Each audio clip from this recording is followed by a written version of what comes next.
Welcome to the PH. Oh, Jesus. No. I'm kidding. Welcome to the PHNX Suns show. I'm your host, Espo, alongside Saul and Gerald. We're brought to you by the DraftKings Sportsbook app, America's #1 sportsbook app. Use that code PHNX when you sign up. They'll give you something special. I don't know what season. absolutely getting shut down when you're trying to talk to somebody you have interest in is in, but the way you just made me feel leading off the show is exactly how I felt. Like as if I went up to somebody. You've been shot down before. Not not epically shot down the way I felt like this. I was like, dude, I had such an adverse reaction to what you just did. I was like, oh my God, I just want to leave.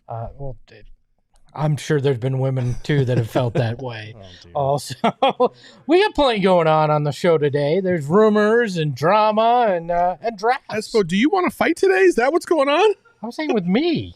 Women have felt that way with me. Oh, okay. All right. Well, Lindsay, please come back. That's fair. Please come back, Lindsay. Saul just wants to think he's all good with the women. No. Happily married. Good to go. I was talking about myself. That's the way self-deprecating humor works. Right. So we got drama and trade rumors, and we got a draft today. Plenty coming up. And tomorrow is Festivus, so we will get into the airing of grievances. You can yell at me on tomorrow's pre or post game show. All right, Saul. But I want to hop right into this, back into the drama that we talked about in the post game the other night. Deandre Ayton, Monty Williams. A lot has been said, both locally and nationally, about this. Is this something, nothing, or everything?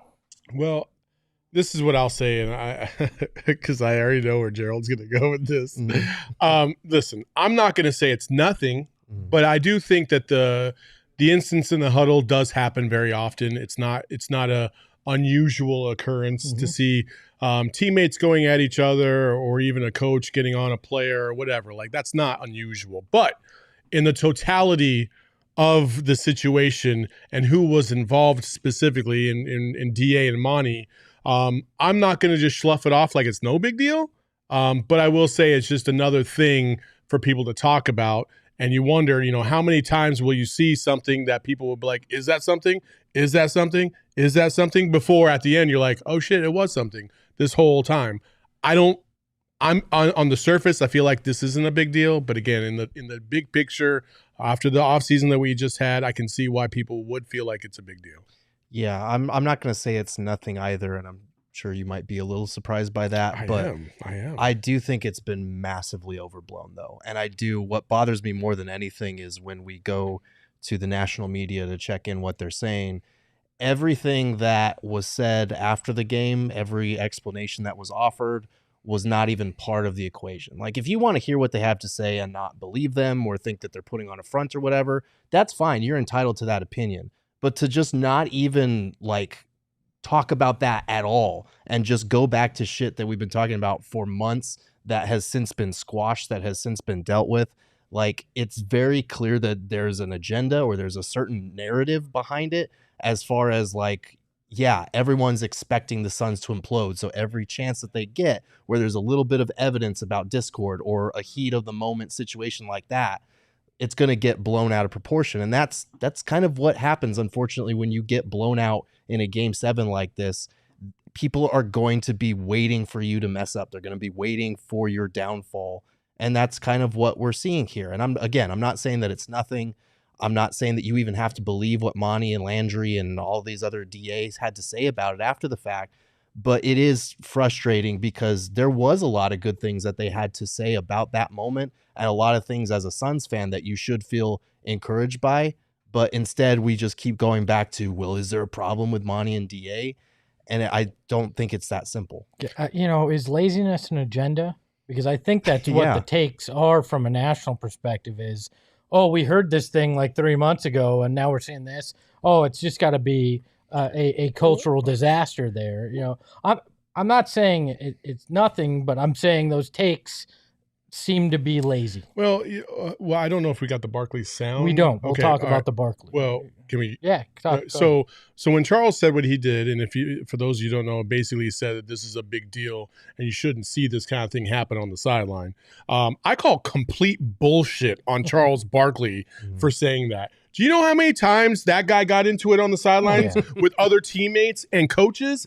Like, Charles, I love you to death, but that's a bad take, especially coming from him. Like, and I know it's on the list of a whole bunch of bad takes he's probably ever had, but I just don't see it being a big deal. Again, it happens on every level. Yeah, for me, a decade ago, it would have been nothing because there wouldn't have been a camera phone pointing at the bench to catch this in the heat of the moment, right? Nobody outside of those sitting there in the arena would have saw it or said shit about it, right?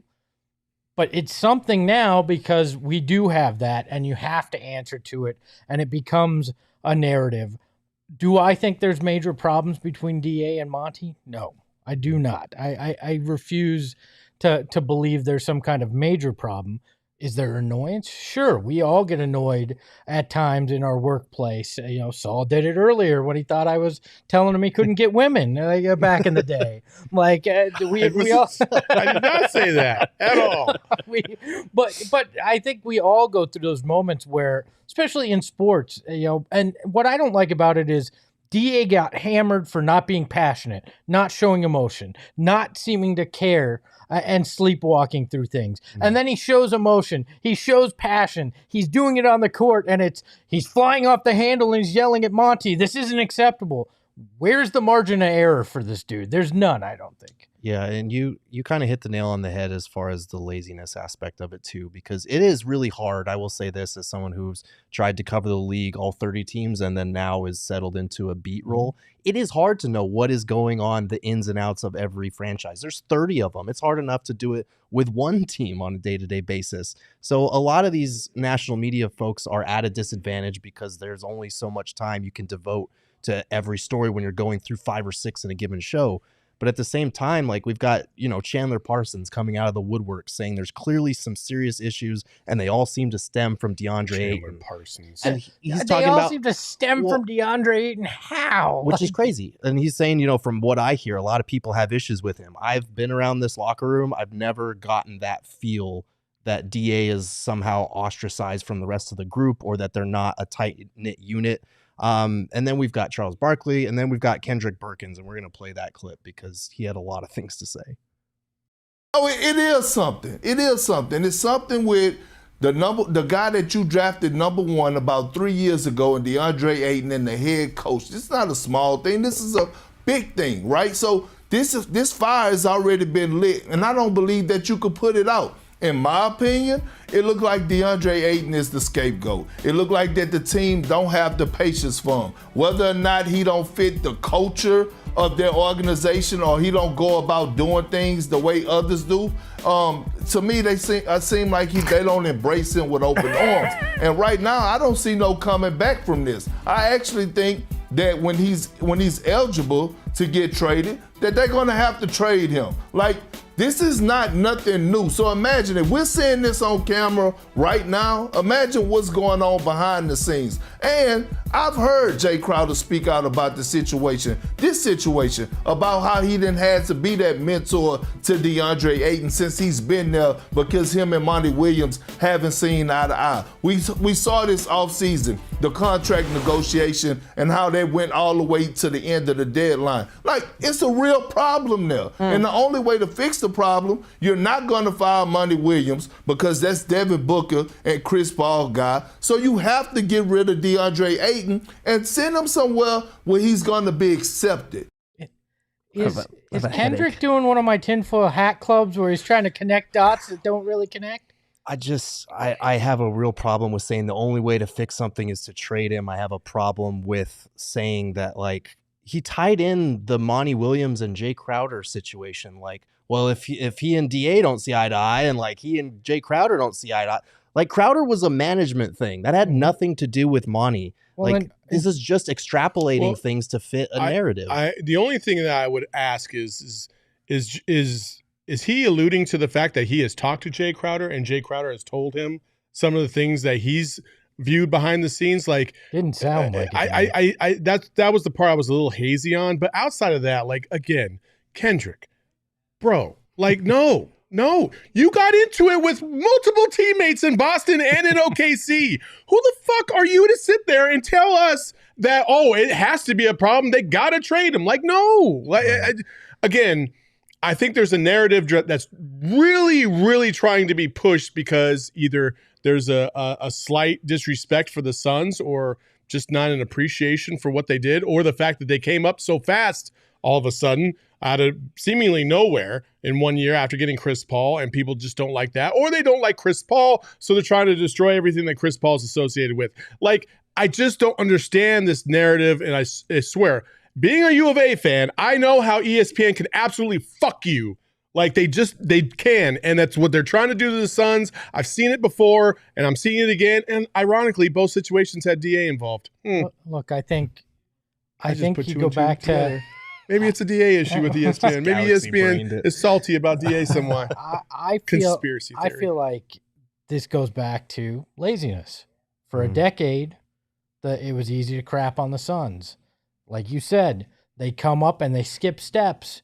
So there's no gradual, oh, this team's getting better. It's just we went from hating on them to having to act like they're one of the NBA's best. No, old habits die hard. We're going to find reasons to crap on them. Sarver made it easy to crap on the team. What I didn't like about Perk, and you talked about it, he connected management things to Monty and DA.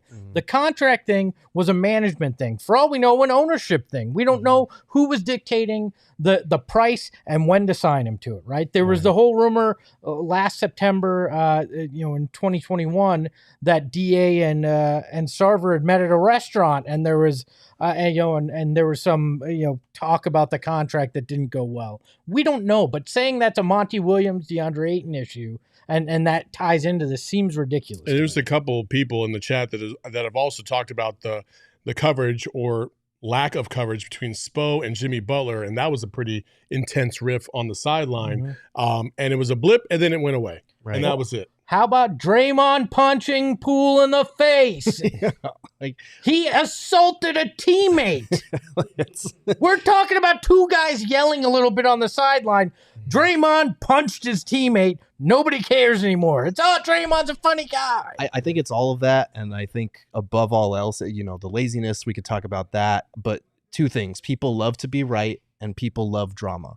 And the NBA has a way of mixing those two things together. Yeah. But it's true. Like, when we look at, we hear a rumor about a player that potentially wants out, and the first thing that we do is look for signs that he's riffing with teammates, or, how could we trade him here? It happens for every team, but it's just annoying for the Suns because, we're in it and we hear from these guys on a day-to-day basis, and we know how they interact with each other, how they feel about each other. And so when there's not any type of nuance or just any type of addressing, hey, they actually said some really intelligent shit about a bad situation after the game, for there to be none of that, that's the part that frustrates me. Can we go back up to Jay's comment up here? He says, shit's funny at this point. LOL. It's like me saying Espo got to leave the show because him and Sol argue. Meanwhile, I'm on the outside and know nothing about their friendship. Yeah, exactly. That's actually exactly. Espo and I probably answer that question probably more than any other question. And when we're off camera, when we go do meet and greets, they're like, do you guys really hate each other? We're like, no, we love each other. We're like best friends off camera. And even on camera. It's just, there's a stick here.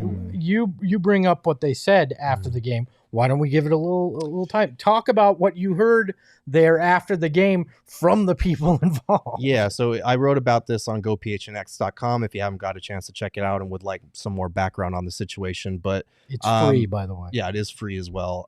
We talked to Monty, DA, and then Landry also had an interesting quote about it when he was asked about it. But Monty was saying it wasn't just isolated at DA, it was a whole team execution thing. Obviously the video looks bad and it's very directed at DA, so I'm not entirely sold on that. But when you put it in context of the DA and McHale thing, even the clip before, it makes sense. Hold on, let's step back. Monty wanted to execute the team. It was that bad on the bench. Jesus, but yeah, so it was a matter of executing on that second to last play. I think they were down 5. They had just called a timeout, drawn up a play, and DA had forgotten to set a screen. You can see Torrey Craig and McHale both kind of reacting when he skipped over the back screen he was supposed to set from McHale.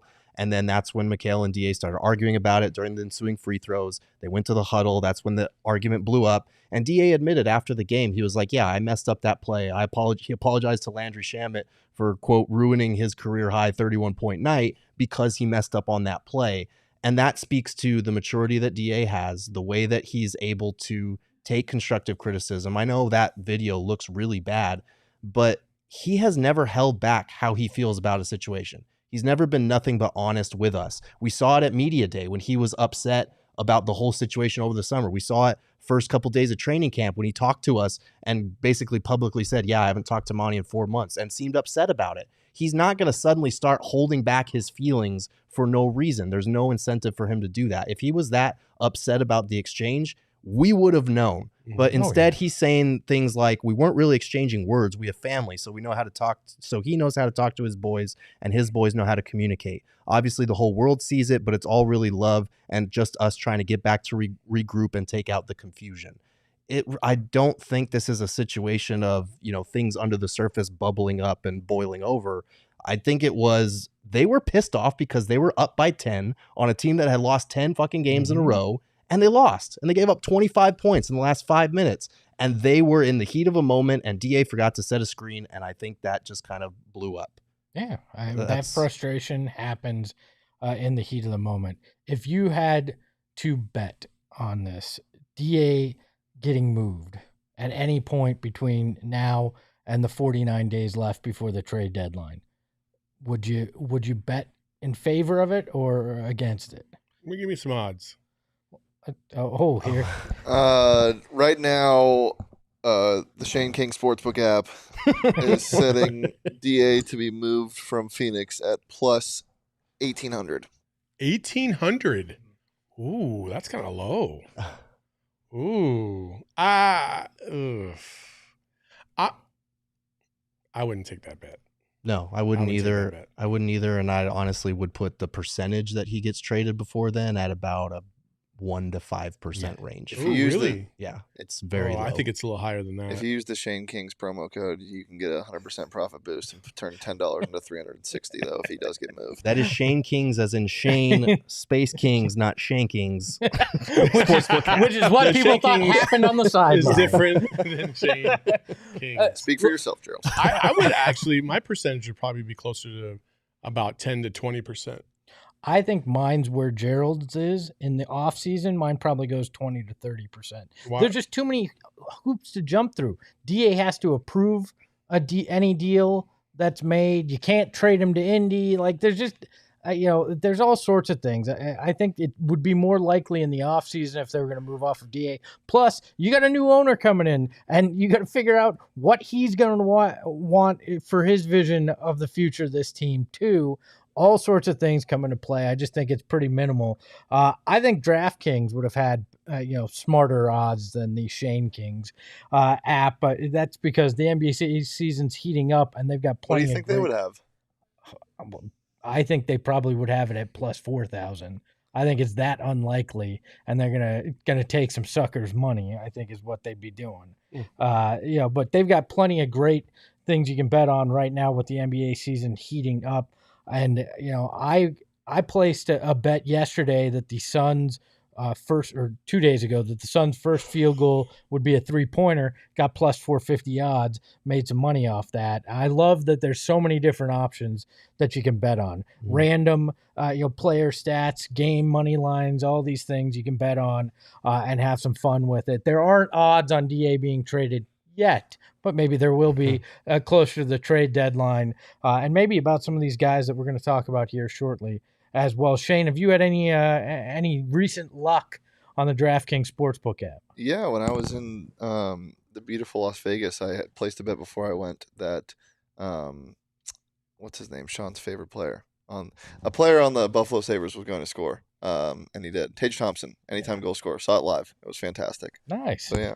That's half the fun of it. If you're going to a sporting event, or even if you're at home just watching one, you can make it more interesting by putting a little money on the line. And if you want to do that, you can download the DraftKings Sportsbook app now. Sign up using that promo code PHNX. You place a $5 pregame money line bet on any NBA team to win their game and get $150 in free bets. It's just that easy. You could pick a really lowly team versus the best team in the league, and it doesn't matter who you pick. As long as they win, you're going to get that $150. It's just that easy. That's code PHNX only at the DraftKings Sportsbook app. Minimum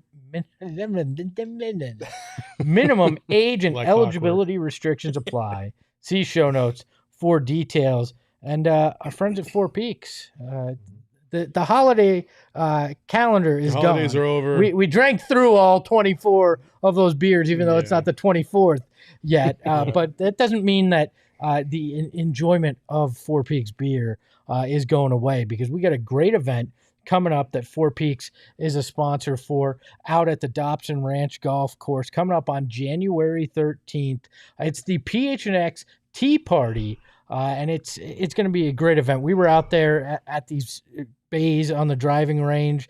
They've got this great technology where you can actually play a round of golf in those bays. It's going to be a lot of fun. Going to be $45 per person. If you're a diehard, it's going to be $36 for diehards. $160 for a foursome, but $120 if you're diehard. Kids 10 and under are going to play free, and there's going to be a free youth clinic. We're going to have a watch party that night as well out there, do the pre and post game show. And there's going to be Four Peaks beer galore out there. So come on out. Join us at the PHNX Tea Party Friday, January 13th at 5:30. You can find the link on our socials, or if you're a diehard, you can find that link in the lounge or in the Discord as well. A little Trade Machine Thursday for you. Mm-hmm. We don't have the cool video. Trade Machine Oh, we do. Tuesday. Oh, yes. Trade Machine Tuesday. Trade Machine right. Look, no Tuesday. Lindsay, but we got the video In her honor. and there was plenty today that came up. We had a Jay Crowder update. Gerald, do you want to give us a little insight on that? I believe it's from Mark Stein. Yeah, it was from Mark Stein of the New York Times, and he basically said when it comes to Crowder, there are 3 Eastern Conference teams that have been all in on him: Milwaukee, Miami, and the Hawks. But he also mentioned a recent chat between the Suns and the Wizards that was apparently structured around Rui Hachimura that the Suns rebuffed. And then obviously he went into some talk about the ownership situation and how that will affect the dealing of Crowder. But I thought that was interesting because not long after this report kind of surfaced, we saw Kyle Kuzma tweet something like the math ain't mathin'. And he's right, because Hachimura doesn't make enough for that trade to work financially, so there'd have to be more involved Do there. we really think he read the Mark Stein report, busted out the calculator or the trade machine, and went, the math ain't math? I don't know. Kuzma's kind of cognizant of all the Suns chatter, and he keeps tweeting about the Suns every now and then. And he's been tweeting some ambiguous shit for a couple weeks now, so I'm not ruling it out. I don't know if it's directly about that, but the math ain't mathin'. So, I don't know. What are you guys' thoughts on Rui Hachimura? Oh, I mean, I like Rui. I just don't like him for a Jay Crowder trade. Yeah. I think he's a serviceable, bench role player, but nothing more than that. He's not a starter. He's not somebody that's going to be able to give you anything significant to change the projections of where your team is headed right now, which is not to the championship. So you need something that's going to move the needle more than that. Hachimura 2 years ago, I would have been much more interested in. Right now, I don't think he winds up in your playoff rotation. I think this is the right call by James Jones. But it does confirm that there's talks between the Wizards and the Suns, and Kyle Kuzma is the guy that everybody's making eyes at. You got to wonder if that was just part of the negotiation, the dance, to try to get the Suns there. And hopefully, I'm a fan of that one. I think of all the things we've heard, that makes a lot of sense here. Yeah, I mean, with Rui, like I think it said in the report that the Suns are holding out for a certifiable starter in a Crowder deal, which is good. And Hachimura was that and isn't that anymore for the Wizards. I think he's only played 16 games this year. He's averaging like 12 points, 5 rebounds in about 24 minutes. And he shot a career high 45% from 3 last year, but that's all the way down to 33 this year. So it might have just been a one-off fluke on the radar there. So yeah, I think if that's what the Wizards are countering with, that's not really of interest. Now, if you could get both those guys, Well, sure. As part of a J and something else, Yeah. now we're talking. Get a little depth. I honestly, like watching the Wizards play the other night, and I know it'd be different if he was on the Suns, but I really wanted to be like, ooh, that would be nice on this team about Kuz. And it was just like, it was the most mundane, like 30 points you've ever seen. I just was just like, man. But we accuse Book of that all the time. That it's like, oh, that was a Are you quiet saying Kuzma 30. and Book are the same? No, but I'm saying the lack of enthusiasm. Like, we've got a guy that we've gone, oh, yeah, so that was the 30-point performance. He told me that they're the same off air. Yeah. I mean, actually, remember when Stephen A. Smith used to say you should trade Book for Oh, Kuz? God. Yeah, I do. I was right there with them. I was patting Stephen A. on the back. With that. I would still take THT for Buck straight up. Stop 1-on-1. You sound like a Lakers fan circa 2020. circa 2022, probably. Look, man, I like what Kuz could bring. He's probably the closest thing to a certifiable starter that you're going to get back in this, especially filling the power forward role that you need. I'm not going to be choosy. That's probably the top that you're going to get if you can get it done and not, sacrifice too much future capital for it. I'm in. Right. He's been great. The problem is you're going to have to loop in a third team because the Wizards have no need for Jay Crowder. Like, that doesn't really interest them. Well, but according to that, it sounded like they were trying to get Jay Crowder. Probably so- with a draft pick attached, I would have to Yeah, assume, it's- because otherwise that just doesn't make sense to me still. I agree. Another name that's come up today, Sean Devney brought it up, is that Alex Caruso of the Bulls, a.k.a. Elmer Fudd, is...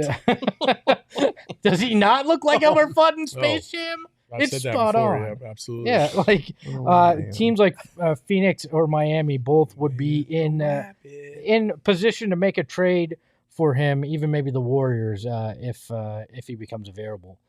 Caruso's a guy that I think would be very interesting on this team in a backup guard spot. You both paused. Okay, you don't agree? I was just gonna say, yeah. You look at his raw numbers; they're not great. He's averaging 5 points, just under 4 assists in about 25 minutes a game. Not shooting the ball terrifically, but he is a really great defender. He's been shooting okay from 37%. And he's a guy that hustles. Like, he's a guy that you can trust in a playoff rotation because he's been on winning, contending Lakers teams before, a championship team. He's just not going to fix your need for facilitation off the bench or for scoring. So it's one of those things where you're kind of drafting or you're trading for a guy that's on a team-friendly salary, but maybe doesn't fix a lot of the issues you have with secondary creation. Yeah, but we've talked about shooting. I mean, Yeah, he can shoot from deep and can play defense. I'll take 37% and be able to help your defensive rotation in a third guard spot. I mean, watching him play against the Suns, it felt like he couldn't stop anybody on the Suns when they were here. Now, granted, Devin Booker dropped a 50-piece on Devin was the only guy doing anything in that game. But Caruso was trying to guard other dudes too, and it just I'm kind of off the Caruso bandwagon because I thought Caruso was very, very good for the Lakers when they won the championship, and he had a good like 2-3 year stretch, but I feel like he's on the downward slide of that, and I just again doesn't move the needle at all. Like you're just making a move to make a move at that point. Yeah, I think especially if a move like that, if you're talking a Crowder trade, there better be no draft compensation involved whatsoever. That better be a straight up player trade. And B, if anything, the Suns should try and get something extra on top of that, especially because the Bulls, the way that their season is trending right now, they might be blowing it up to some degree in the coming months. So there could be other guys that become available in that. I'm thinking it would be a secondary move, like you trade like a Saric because Caruso has additional years, so the Bulls get out of salary, maybe throw him a second round pick as well, and you get an asset that could help you as a third guard. Like I don't think he solves your problems, but I think he adds something that could be helpful because we know depth continues to be an issue with all these injuries and could be an issue in the playoffs because the guards on this team don't exactly have the greatest track record of staying healthy. So that's what I'm looking at. The biggest thing to come out today, though, Chris B. Haynes of Bleacher Report said, Chris B. Haynes, not Crispy Haynes. That's what it sounds like. Crispy Haynes. Crispy Haynes, brought to you by the Shanking Sportsbook. America's deadliest sportsbook app, the Shanking Sportsbook. Crispy Hayes, your favorite breakfast cereal, said, Bleacher Report said, rival executives are of belief that Hawks guard Trae Young could be the next star to request a trade if the team doesn't make inroads come playoff time. More news and nuggets is what he said. I don't need to read that part. Sure. I was like, I just saw nuggets. everyone. I was like, oh, yeah. No. So to me, everybody gravitates to the, could they get Trae Young? Mhm. And first off, no, they don't have enough assets that I think they'd really be able to pull something off like that. And two, it's talking about the offseason. It's not talking about now. Mhm. What I think that could mean, though, is the Hawks are in search of pieces to help them come playoff time, and a Jay Crowder fits that role. Maybe you could get something out of Atlanta that helps you because they're in desperation mode to appease their star. The only way this would ever be able to be executed, and I don't think it will be, and I know you're talking about the offseason in terms of Trae Young, but let's just, for shits and giggles, say that there was a possible avenue there, right? The only way that would happen is if Chris Paul was involved and you basically swap them and then whatever else you had to do to make the money right. Because that's the only salary I feel like and position that you would be able to justify. Because if you're the Hawks, I think you're probably saying we need consistency and we want somebody that's going to be able to elevate the other players as opposed to Trae Young, who's more of a dynamic individual player, not so much of uplifting everybody else's game. We're trying to build some continuity, kind of like what Chris Paul has done with the Suns.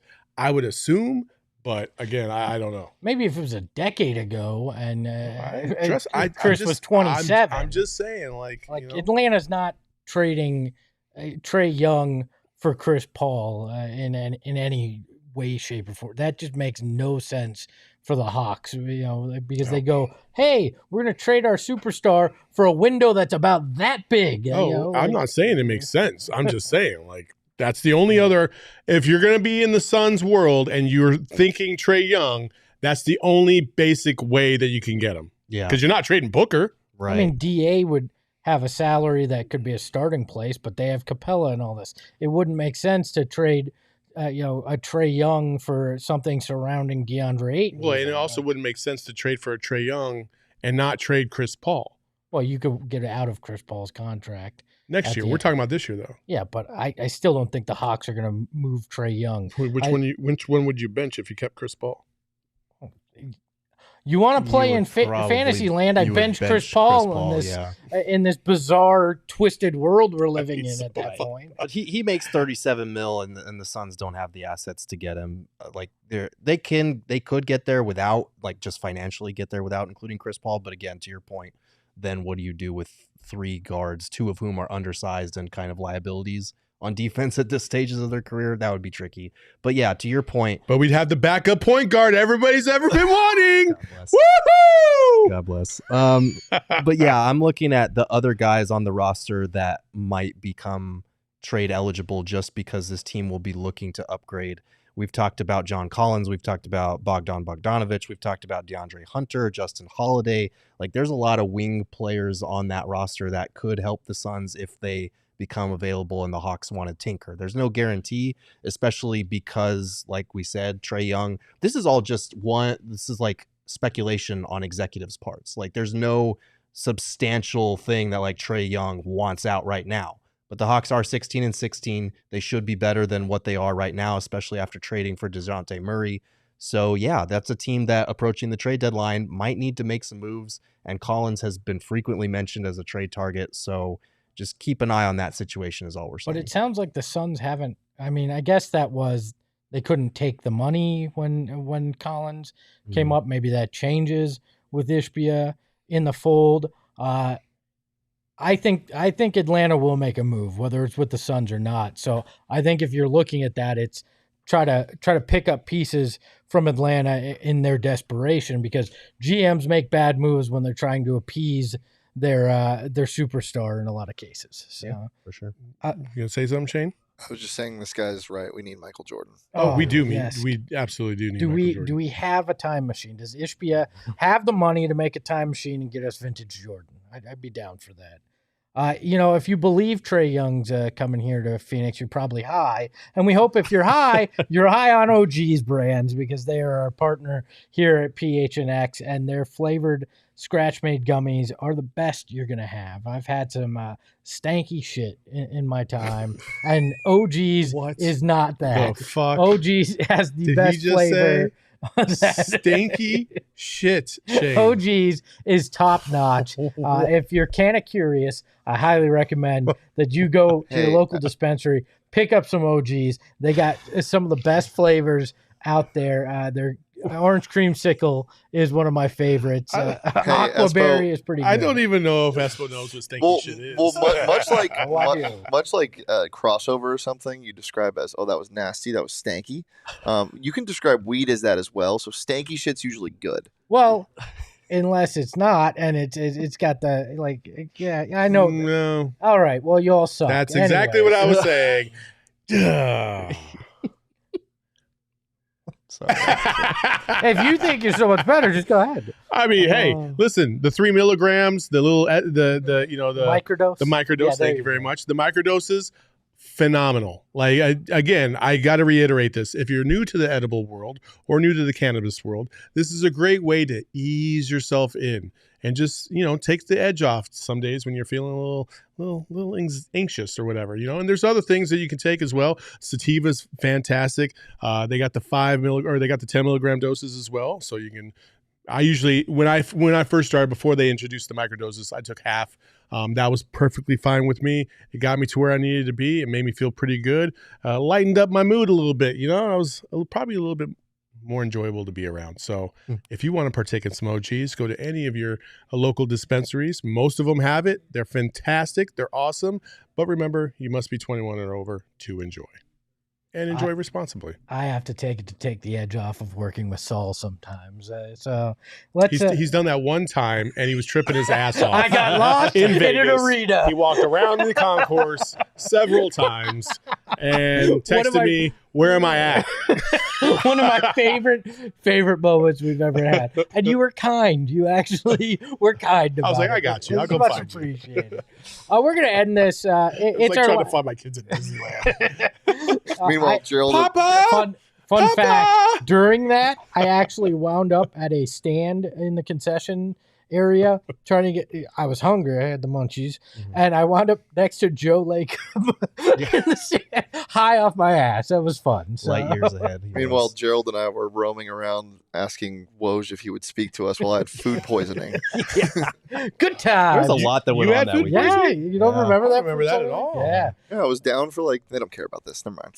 Hey, that's the fun things. That's what Summer League is all about. We'll go there again in July. Look, it's our last show, regular show before Christmas. We got post games and whatever, but I thought let's have a little holiday spirit. Let's go. Why don't we do a draft? Yes. We haven't done one in a while. Yes. And today's draft is going to be simple, gentlemen. It's Christmas movies. All right. I love it. We're gonna go around. The order is Gerald 1, Saul 2.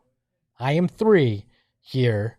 Gerald, you've got the unenviable position of picking first because people will hate on you no matter what you do. Yes, there's no right number one pick that everyone's going to unanimously agree on. Yes, there is. There's not. For the best Christmas movie, there is not. And I know that I'm leaving a classic on the board with this number one pick, but I have to watch this movie every year at Christmas time. So with the number one pick, I am taking Home Alone first overall. Oh, okay.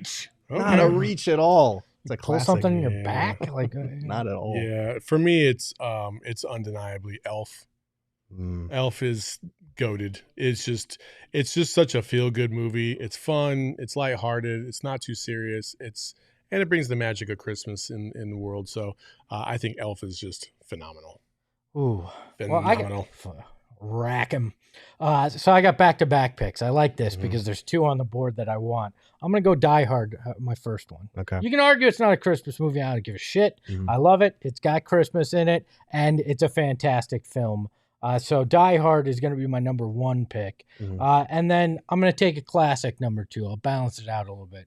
It's not Christmas for me unless It's a Wonderful Life has been on television. Okay, that's a good one. It's been around. It's a classic since 1946. It's referenced in all sorts of other pop culture things. I love It's a Wonderful Life. Jimmy Stewart. It's just a classic to me, so I'm going to take it. You want the moon, Mary? I'll lasso the moon. I don't know why that turned into Harry Carey for me, but very close. Yeah, I've never seen it, and actually, I watched like the first 20 minutes. I got bored, and I was like, I don't want to watch this anymore. So I didn't. I've never watched Miracle on 34th Street.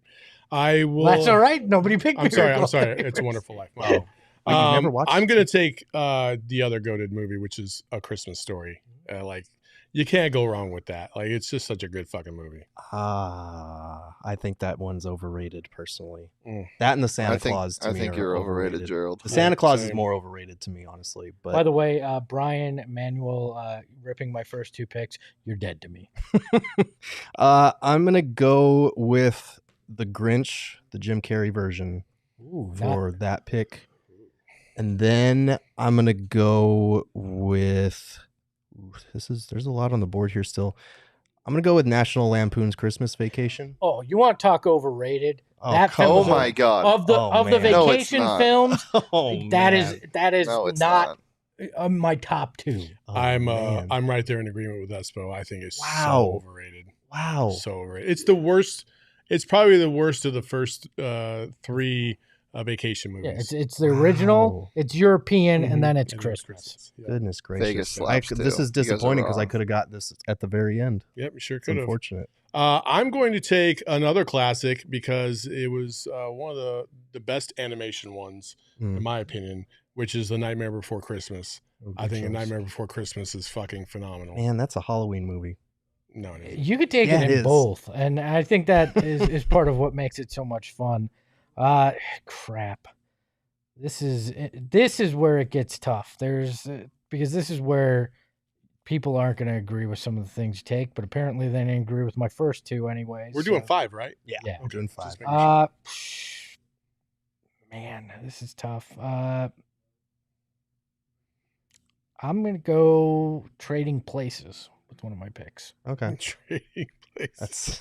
It's a good movie. It is. Don't get me wrong. I don't know if this is like a. He dressed as Santa That's in kind the of a damn stretch film. on the whole. It's on Christmas thing. It's on the Rotten Tomatoes top 100 Christmas movies. So if they show Christmas at all during the movie, then we're talking it's a Christmas movie. Is that what we're doing?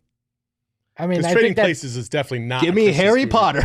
Here we go, because it Go snowed. ahead. It snowed, Take so it whatever you must be want. Christmas. To be fair, Freeform plays it all the time during the holidays. So. There's 2 Okay. again that I'm thinking about. Pick the one that I'm not going to pick. Or pick the one that I'm going to pick. The Muppet Christmas Carol. That's a good one. I'm not going to lie. Hmm. It was on my board. I probably wasn't going to get to it, but it's. I mean, I can't believe you guys are doing this, man. What do you? I think we need to clarify that Gerald took the Grinch Jim Carrey version. Yes. I'm taking the Grinch Animated. cartoon version. Yeah. Yes, because the Grinch cartoon version is so fucking dope. It's still a classic. Yeah. It's still a classic. I think it's goated. That's a good pick in the 4th round. That's a spectacular pick because I was thinking, Were you you've torn taken between the Grinch, so Okay. yeah. Wow. So I've got back-to-back picks to close it out here now. For you, to for close it yourself. out for you, Yeah, yes. for myself. Buddy. All right.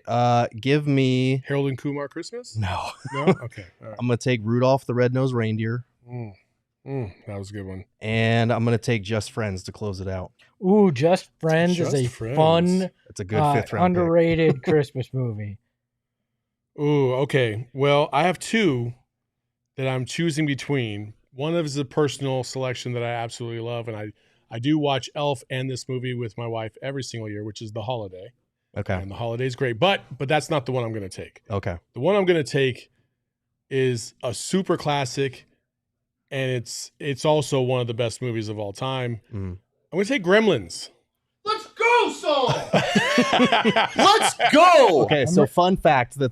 this is kind of embarrassing for me, but you know the main Mogwai, his name is Yeah, Gizmo. yeah. My nickname as a child was Gizmo because my parents said when I was a baby I looked like that fucking thing.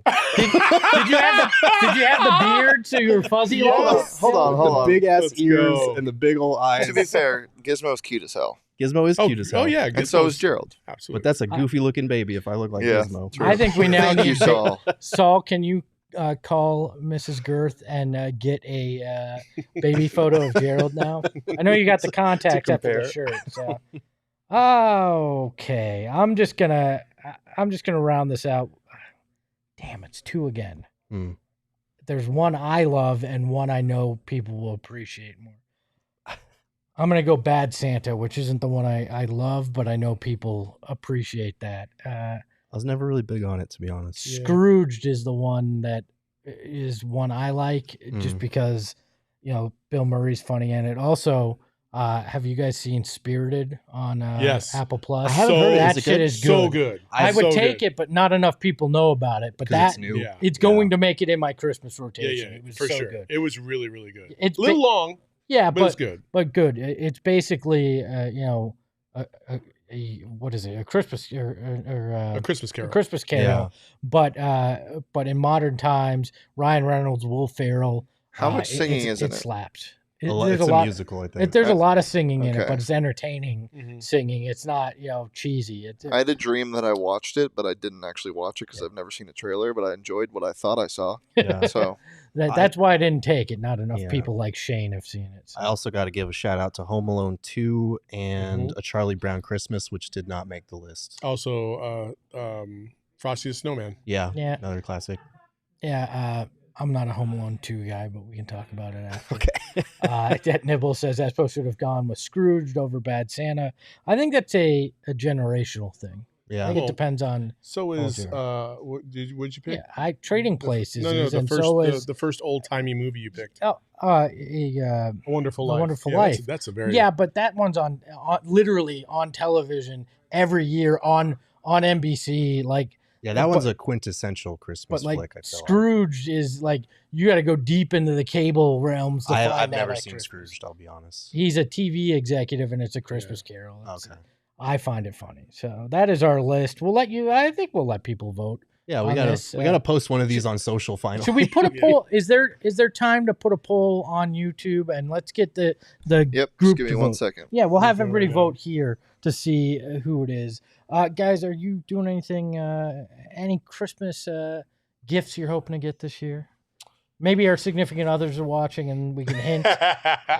Not I mean, some of that turquoise Suns garb would be pretty nice, but other than that, just a couple of Switch games I've been trying to play, and Nice, nothing special this year. nice. No, I mean, there's not really anything that I feel like I need. You know, I'm getting back in. I'm getting my swing back a little bit, so I've been going to the golf range. So maybe a new rangefinder or something like that would be pretty sweet, right? Hint, Yeah. Maybe a nice set of golf clubs from PXG.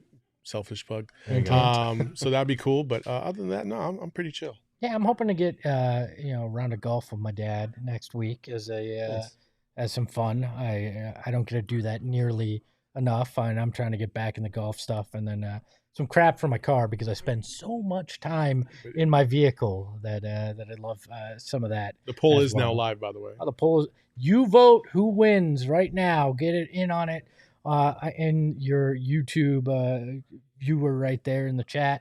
Vote in that. I don't know where I was going with it. What? I caught Jacob. what's that? I got Jacob making weird hand gestures in my peripheral He view. literally pointed at one of us. He That was pointed it. like to the middle space. Yeah. I just saw So- something weird going on in my peripheral view and got distracted. So can we bring up the list again? I think some yeah, people were. let's Yeah, 1 sec. pop that back up.